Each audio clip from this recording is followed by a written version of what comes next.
Hey folks, Cornell with YouTube Fishing Vids. Check out that beautiful mountain bass. Does this place look familiar? Does my head look familiar? I'm not wearing a hat because it's chilly. It was about 45 degrees when I got out here. I had a little sun for a minute, but there's another beautiful mountain reservoir bass up here in the mountains of Maryland on a tube bait. So I got an open exposed tube bait today. I wanted to go ahead and get out here and maybe try something other than the Ned rig, try a couple other options, other techniques. So guys, today's all about the tube bait. There's a 1/4 ounce jig head inside that little tube bait. Kind of a green pumpkinish, I guess, black fleck, but I'm tossing it out there on my famous drop shot rod. I got 6-pound test. This is actually Sunline, this is Sunline Sniper fluorocarbon. So I'm throwing that out there, same gig, Shimano Stratic CI4, 10-pound test, SX1 braid, and the drop shot special lose. So let's throw this back out there a couple times.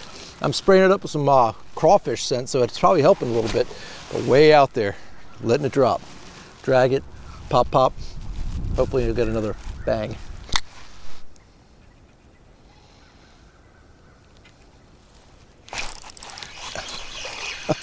Wow, that one was shallow, very shallow, right here. Maybe like 10, 15 feet out. Little guy, but there's number 2 on a tube, guys. Icy, icy, icy cold. I think the water temperature and the air temperature is probably identical.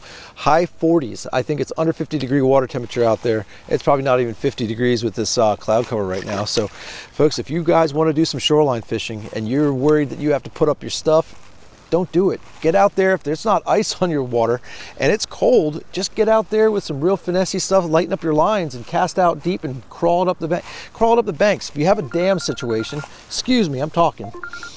If you've got a dam situation and you've got the end of a lake, end of a reservoir, that's where most of your deepest water is going to be. A lot of the fish will be migrating into that deeper water, transitioning from that fall to winter pattern. Get out here by these dams, get out here by these deeper sloping banks and just creep and crawl some of these small finessey baits, the Ned rigs, the tubes. Get that blade bait out like I showed you guys in one of my previous videos and just hit it up. Don't stop fishing just because it's cold out. Bundle up, get yourself a hat and go at it. Pick up some bass before it's all over.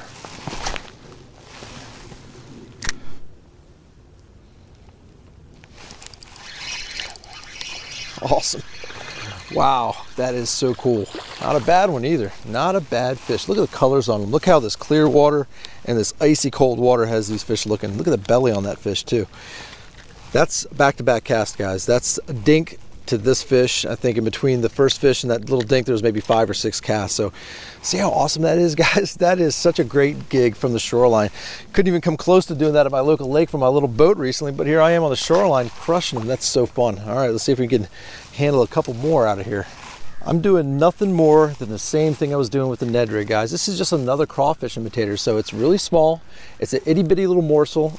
Lots of rocks, lots of clear water. So I got this green pumpkin gig just scooting across the bottom with a little tap. That darting effect of the tube is a little bit different than that Ned rig. That Ned rig would just stand straight up and have a little mini shaky head look to it, that floating TRD. But this little crawfish imitating tube just kind of falls to the bottom, lies flat, and then when you pop it up, it just flutters down real quick. So little combination effect of kind of what the Ned rig does when it comes to crawling across the bottom with a little pop in it, skirting up off the bottom. It's like a darting crawfish. So yeah, they eat these tubes up, and it's been a while since I fished one, so this is gonna be kind of fun.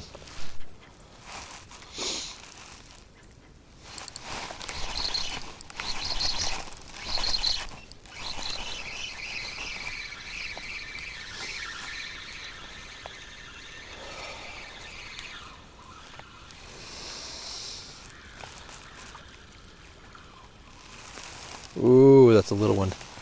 That's a real little one way out deep. But that's number 4.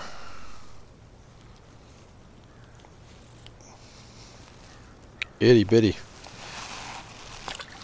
Okay folks, I've gotten 4 bass in no time out here, but I'm going to do a little change up. This is going to give me an opportunity to show you how this little tube bait's rigged up and the type of jig that I'm working with. So I'm going to go ahead and cut off this kind of darker brown. It's not quite a green pumpkin. It's kind of a brownish, rusty shade of brown. So I'm going to take that off.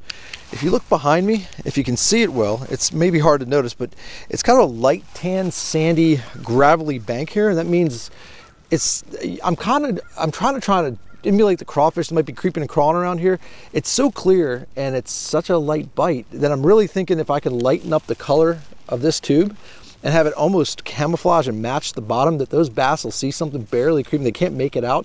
So I'm going to lighten up the color. I got a pack of Zoom tubes, and I'm going to go ahead and open this up and show you the difference in color. I've got a few different shades that I brought with me, from watermelon to green pumpkin to this little guy. And I promise you, I wish I could tell you what the color is, but take a look at this color versus this color. See the difference? So I'm going to go a little lighter. It's got a little more translucence to it. You know, it's just all together going to match this. Let me walk down here and show you guys what I'm talking about. I'm going to put this against the against this mud, if I could keep from sinking in it. Okay, here we go. So here's the brown, and you can see the contrast on how that brown looks against the sand. And if you put this up against it, especially if it's in the water, it's just a little lighter. So that's what I'm gonna do. I'm just gonna get a lighter colored tube in there, and I'm gonna go ahead and put that together and show you guys what that looks like. Maybe you'll see that little lighter shade, and I don't know, who knows? It's just a matter of changing up. So here's how easy it is. Check this out. Tube's nice and wet now, so I'm gonna take that. That's a jig head. That's about a 1/4 ounce jig head. I'm gonna go ahead and take this tube. Always good to wet that. So never put the lead in your mouth. Just maybe wet your fingers and wet the tip of that jig head up. But that's nothing more than inserting the jig head like so. Push it all the way to the tip, and you're just gonna break that plastic and have that head just pop right out. Tie your polymer knot on, and you're good to go. So there's my tube. I'm gonna scent that up with some crawfish scent. Hopefully it's gonna match that sandy bottom a little bit more, maybe camouflage itself a little bit more finessey like, and we'll get a couple more bass. Hang tight.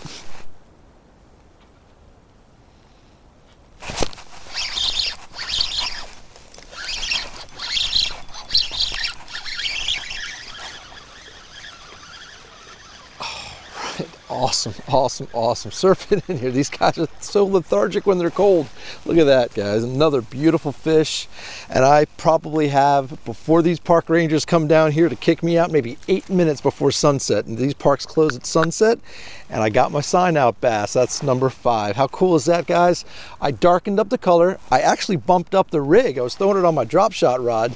So there we go. The drop shot rod was feeling a little light for the 1/4 ounce jig head I was throwing on these. And you know, this is actually a 7-pound test Sunline sniper line. So I went ahead and bumped it up. This is the which one was this? This is the Legend Tournament, my 7'1" medium extra fast action, another CI4 with 15-pound test braid. It's a great sign out fish. How cool is that on the shoreline? Get out here for a couple hours, 5 bass, icy cold water, chilly air. But guys, like I said, just get out there, challenge yourself. Even if it's cold, bundle up. You got to hit the shoreline just for another couple rounds before that winter bite really gets hard.